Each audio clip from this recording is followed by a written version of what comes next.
제자들의 발을 씻기신 후에 예수님이 다시 자리에 앉으셔서 오늘 이 말씀을 전해 주셨습니다. 17절 말씀 우리 같이 한번 더 보도록 하겠습니다. 17절 말씀을 우리 한번 더 보겠습니다. 시작. 너희가 이것을 알고 행하면 복이 있으리라. 아멘. 너희가 이것을 알고 행하면 복이 있다. 너희에게 행복이 있다라는 말씀을 해주고 있습니다. 가정이나 교회에서 행복이 있는지 나를 한번 돌아보시면 행복의 조건은 세 가지입니다. 첫 번째는 자유가 있어야 되고 생명이 있어야 되고 그리고 생명입니다. 인간의 행복의 조건은 자유와 생명과 복입니다. 이 세 가지가 행복의 조건입니다. 인간이면 누구나 행복을 추구할 권리가 있습니다. 그러나 생명과 자유는 보장되어 있지만 행복이라는 것은 보장되어 있지 않습니다. 그런 의미에서 행복이라는 것은 외적인 요소보다 내적인 요소가 더 많을 때가 있습니다. 왜냐하면 이 행복이라는 것은 영적인 요소가 크기 때문입니다. 그럼 가끔 보시면 겉보기에는 엄청 행복해 보일 것 같은데 불행한 사람들이 많습니다. 반대로 참 보잘것없어 보이는데도 행복을 느끼는 사람도 많습니다. 오늘 본문에 예수님께서 행복이 여기 있다라고 말씀하고 있습니다. 너희가 이것을 알고 행하면 행복이 다른 데 있는 것이 아니라 멀리 있는 것이 아니라 바로 여기에 있다라고 말씀해 주고 있습니다. 행복이 여기 있다라는 이 예수님의 말씀, 이것을 알고 행하면 행복이 여기 있다는 이 말씀을 무엇일까? 세 가지로 예수님은 이야기하고 있습니다. 행복을 얻는 첫 번째 비결, 첫 번째 이야기는 한번 따라하겠습니다. 내가 주인이 아니다. 내가 주인이 아니다. 그리스도가 내 인생의 참 주인이시고 참 스승이시다. 여러분, 신약 성경에 주라는, 주님이라는 주자라는 것은 큐리오스라는 단어입니다. 헬라어로. 노예가 주인을 부를 때 큐리오스, 특별히 로마의 황제에게 큐리오스라 그렇게 불렀습니다. 그래서 로마의 황제의 호칭이 큐리오스입니다. 로마는 수많은 정복을 합니다. 나라를 정복합니다. 그런데 모든 나라에 정복하는데 사람을 자유를 줍니다. 조건은 딱 하나. 어떤 종교를 갖더라도 어떤 물질의 자유를 주더라도 딱 하나만 실천하면 모든 자유를 다 줬습니다. 그게 뭐냐? 로마 황제에게 당신이 우리의 주인입니다. 황제입니다. 이 큐리오스라는 고백을 들을 때만 자유를 줬습니다. 초대교회를 보시면 예수님을 믿는 초대교인들이 엄청난 순교를 많이 합니다. 이유가 뭐냐면 로마 황제에게 절대로 큐리오스라고 고백하지 않았기 때문에 오직 예수 그리스도, 나의 주인은 황제 큐리오스가 아니라 로마의 황제가 아니라 나의 주인이고 나의 스승은 오직 한 분, 예수 그리스도, 그분이 큐리오스다라고 고백했기 때문에 그들은 형장의 이슬로 사라지며 순교한 사람들이 너무나도 많았습니다. 그 신앙의 유산을 이어받은 사람들이 바로 저와 여러분입니다. 근데 그런 신앙의 유산을 물려받은 저와 여러분이 과연 정말 오늘 내가 믿는 신앙, 내가 신앙하는 이 모습 속에 주님이 참 주인이 되고 있는가? 아니면 스스로 내가 주인처럼 살아가고 있지는 않은가? 내가 내 인생의 주인처럼 살아가고 있는 모습이 아닌가? 여러분, 과거에는 노예들이 해방되기 위해서는 물론 특별한 사건이 있을 때, 전쟁에서 엄청난 공을 세웠을 때 노예에서 해방되는 사건도 종종 있었지만 한 번 노예는 영원한 노예였습니다. 그들이 노예에서 해방될 수 있는 조건은 딱 하나, 죽음밖에 없었습니다. 여러분, 16세기, 17세기, 18세기까지 아프리카 사람들이 엄청난 유럽의 노예로 팔려왔습니다. 그 사람들이 부른 노래의 핵심이 뭐냐? 바로 예수 그리스도를 주로 고백하는 것이었어요. 육신의 주인인 돈 주고 나를 사온 그 사람이 주인이 아니라 예수 그리스도를 주인으로 고백했습니다. 그래서 여러분, 흑인 연가의 노래를 들으면 정말 죽음이 빨리 왔으면 좋겠다라는 노래들이 정말 많습니다. 빨리 죽었으면 좋겠다. 그게 무슨 뜻이냐면 이 땅의 아픔과 고통과 슬픔과 한스러움을 빨리 접고 영생에, 하나님 나라에 빨리 갔으면 좋겠다라는 고백들이 흑인 연가 속에 엄청 많이 들어있습니다.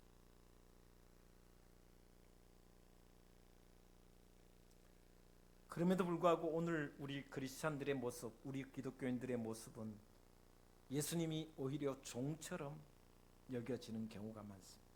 하나님이 마치 나의 소원을 들어주는 알라딘의 램프와 같은, 지니와 같은 존재로 전락하고 말았습니다. 하나님이 나의 종이고 나는 주인이 되어서 살아가는 경우가 너무나도 많다라는 것입니다. 노예는 주인을 큐리오스라고 부르는 노예는 자유가 없습니다. 이름조차 없습니다. 일한 대가를 바라지 않습니다. 또한 선택의 여지가 없습니다. 오직 주인의 말에 순종하고 복종할 따름이었습니다. 나는 오늘 행복한 신앙의 삶을 살아가기 위하여 예수 그리스도를 정말 주인으로 삼고 있는지, 아니면 혹이나 하나님이 예수 그리스도가 내 삶의 방편이 되어주는 도구가 되고 있지는 않는지,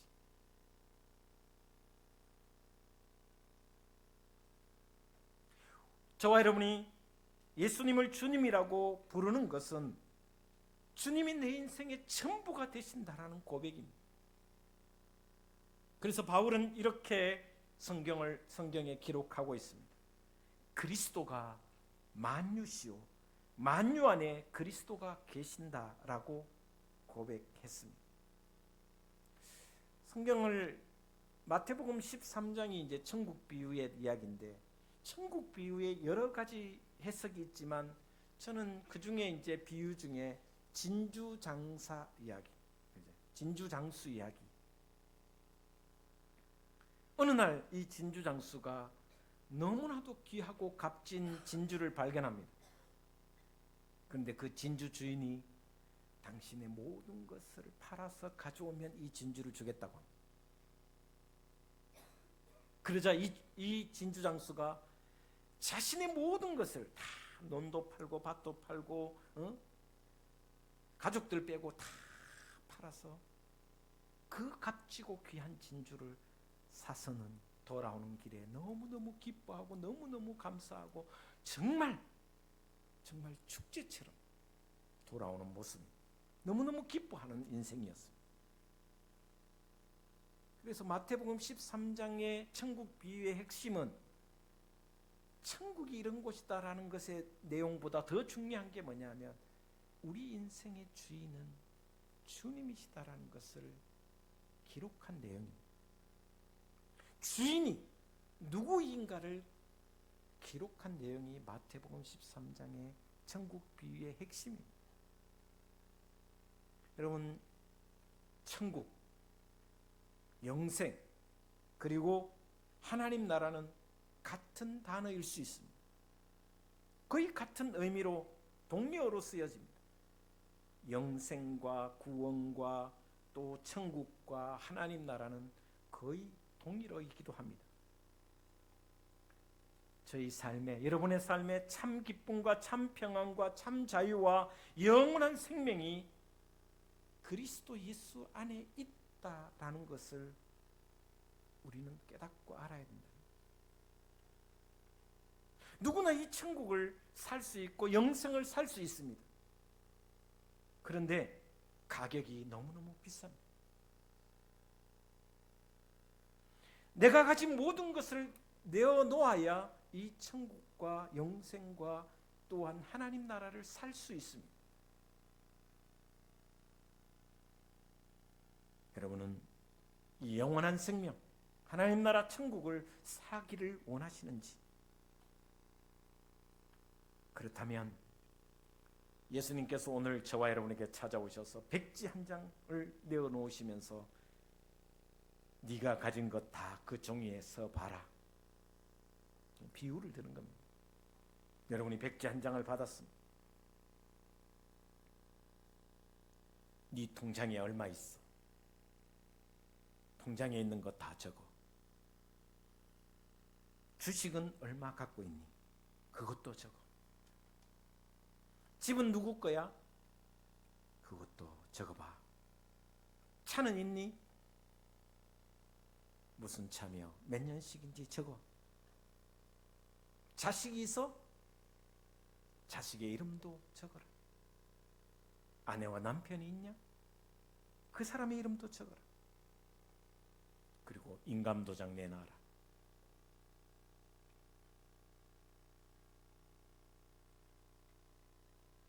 그렇게 인감도장과 함께 주님께 백지수표에 적었던 모든 것을 적어서 주님께 드리면, 내어놓으면 하나님 나라를 살 수 있습니다.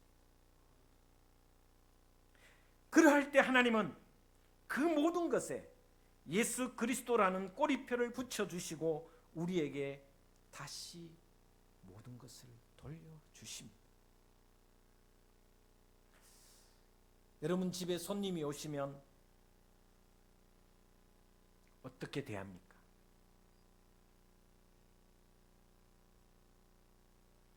내 집에 손님이 왔다고 생각합니까? 아니면 주님의 집에 손님이 왔다고 생각하십니까? 우리 둥지교회에 새 신자가 오면, 새 가족이 오면 우리 교회에 저분이 오셨다고 생각하십니까? 아니면 주님의 집에 오셨다고 생각하십니까? 여러분, 주님의 집에 오신 것입니다. 우리 집, 내 집이 아니라 주님의 집에 오신 것이고, 교회에 오신 한 분 한 분 영혼은 주님의 제단에 오신 것입니다. 그래서 오늘 첫 번째 행복의 비결은 오직 주님만이 내 인생의 주인이시라는 것을 고백하는 사람만이 행복을 찾을 수 있다는 것입니다. 저와 여러분, 오직 주님만이 여러분의 주인 되시는 삶이 되기를 주님의 이름으로 축원을 드립니다. 두 번째입니다. 한번 따라하겠습니다. 오늘 본 말씀 14절 말씀입니다. 한번 따라하겠습니다. 내가 주와 선생이 되어 너희 발을 씻긴다. 여러분, 과거에는 동양과 서양, 동양이든 서양이든 예의 범절이 거의 똑같았습니다. 그러니까 질서, 특별히 상하 개념이 너무 뚜렷했습니다. 우리 동양의 가장 대표적인 동양의 이 질서를 한마디로 표현하면 상강오륜이라 그렇게 표현할 수 있습니다. 상강오륜, 상강은 부의자강, 군의신강, 부의부강입니다. 부의부강은 아버지가 아들의 뼈대라는 뜻입니다. 군의신강은 임금이 모든 신하의 뼈대가 된다는 것입니다. 상하 개념이 분명하다는 것입니다. 그리고 부의부강, 남편이 아내의 뼈대가 된다는 것입니다. 다시 말하면 가부장적인 남편이 서열이 위라는 것입니다. 신분 차별과 상하 관계와 서열에 대한 분명한 예의를 상강에서 표현해 주고 있습니다. 오륜도 마찬가지입니다. 군신유의, 부자유친, 부부유별, 장유유서, 부모유신, 이 모든 것은 신분의 차별과 질서와 상하관계와 서열의 관계를 이야기하고 있습니다. 종과 주인은 절대로 친구가 될 수 없다는 말입니다. 그런데 예수님이 오셔서 이 모든 것을 흔들어 버리고 바꾸어 놓았습니다. 그동안은 상강오륜이 정상이라고 생각했는데 하나님의 법, 예수 그리스도의 그 십자가 앞에서는 모든 것이 다 정상이 아니다라고 규정하고 있습니다. 백성이 임금의 발을 씻기는 것이 원래는 정상이 될 수 없습니다. 백성이 임금을 섞는 것이 당연했습니다. 제자가 스승의 발을 씻기는 것은 당연했습니다. 종이 주인의 발을 씻기는 것이 당연했습니다. 아내가 남편의 발을 씻겨야 하는 것도 당연했습니다. 그런데 주님이 오셔서 이 모든 것을 뒤집어 놓았습니다. 예수님께서 내가 주와 스승이 되어 너희를 섬기고 너희의 발을 씻긴다라는 말씀입니다. 여러분, 사랑이라는 것이 가끔, 저는 잘 들어주십시오. 오해하지 마시고, 사랑이라는 것은 힘과 반비례한다라는 생각을 저는 가끔 해봅니다. 사랑할수록 힘을 쓰지 않아야 됩니다. 사랑하지 않으면 자기 힘을 쓰게 됩니다. 가정이 행복해지려면 어린 자식을 키울 때, 어린 자녀를 키울 때 아내도 힘이 없고 어린 자녀도 힘이 없습니다. 그때 아버지가, 아빠가, 남편이 가부장적으로 힘을 쓰면, 강압하면 그 가정은 행복할 수 없습니다. 강한 자가 약자를 섬기고 선생이 자녀의 발을 씻어주고 주인이 종의 발을 씻어주는 것이 그리스도인의 가치이며 우리 기독교인들이 살아가야 할 삶입니다. 예수님은 하나님과 동등하신 분이셨습니다. 하나님과 동등하셨음에도 불구하고 인간의 자리로 내려오셨습니다. 그래서 하나님이 인간이 되셨습니다. 성육신 하셨습니다. 그런데 놀랍게도 또 한 번 낮아지셨습니다. 종이 되셨다는 말입니다. 종이 되셨다는 말입니다. 당시에 2000년 전 사회 속에서는 상상을 불허하는 이야기입니다. 종이 주인의 발을 씻는 것은 당연합니다. 신하가 황제의 발을 씻는 것, 섬기는 것은 당연합니다. 자녀가 부모를 섬기는 것이 당연합니다. 그러나 성경은 다시 우리에게 말합니다. 예수 그리스도가 오신 이후에는 내가 주나 선생이 되어 너희 발을 씻긴다.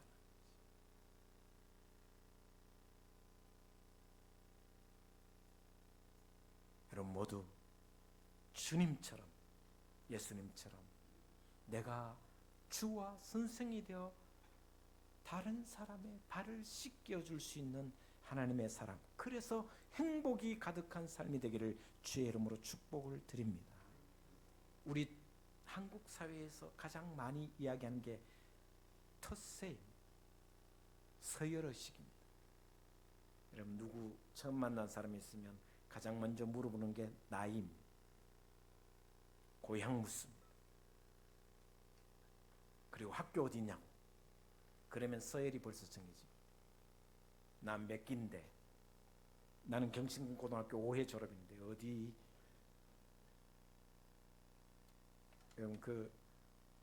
제 후배가 그 경신고등학교 후배가 목사님이 몇 분 계신데 김근주 목사라고 유명하신 박사님도 계십니다. 아주 유명하십니다. 그분 김근주 목사님 강의를 여러분 유튜브 통해서 한번 들어보시면 정말 똑똑합니다. 서울대 탑으로 나와서 신학하시는데 아주 똑똑합니다. 그분 앞에 정말 해박한 성경 지식과 해박한 능력이. 근데 우리 후배가 어느 날 목사님 혹시 경신고 나왔습니까? 이렇게. 네. 선배님 제가 11기입니다. 하면서 그 자리에서 바로 고개를 90도로 꺾지 마라. 90도 하지 마라. 폴더 인사 절대 하지 마라.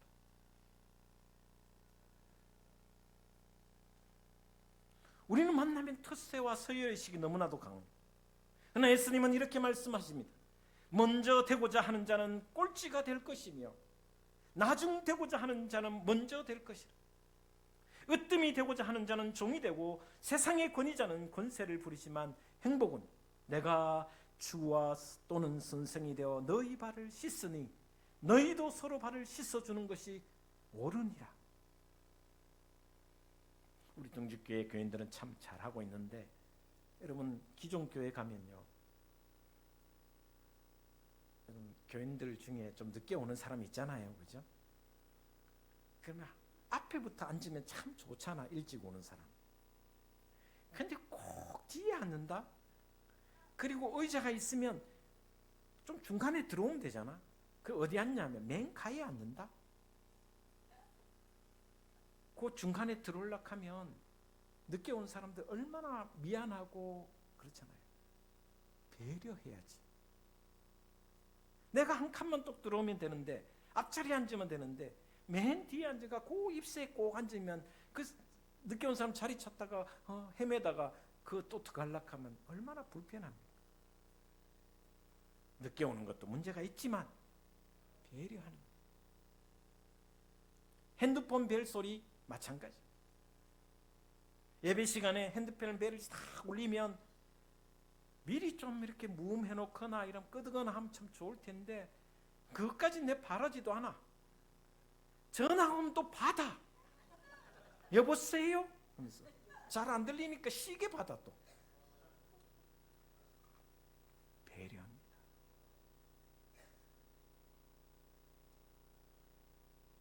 이 말 했다고 또 상처받아갖고 다음 주에 교회 안 나온다고 이래. 그러지 마시고 제가 느끼는 것을 지금 이야기하는 거예요. 그리스도인의 가치는 바로 이런 배려와 섬김입니다. 내가 선생과 주가 되어 너희 발을 씻겼으니 너희도 세상에서 다른 사람의 발을 씻는 것이 옳으니라. 이것을 알고 행하면 너에게 행복이 있을 것이다. 할렐루야.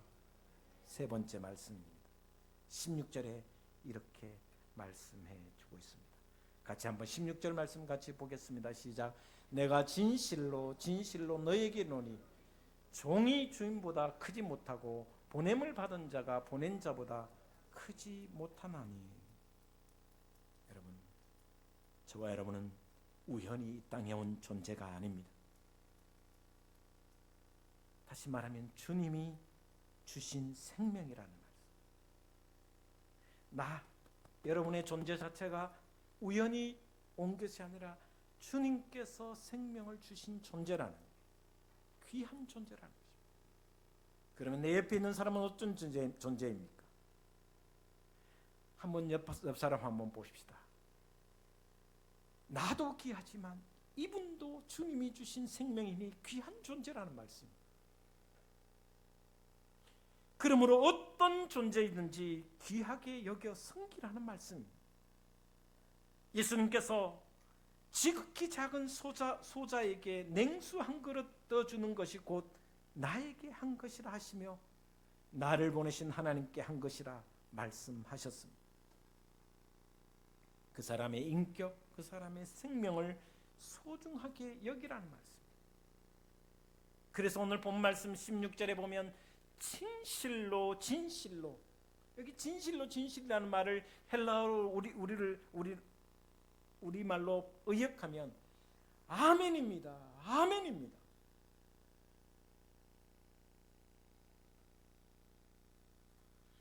아멘. 그렇습니다. 맞습니다. 그리고 그것을 알고 행하면 너희가 행복하리라는 뜻이 이 말씀입니다.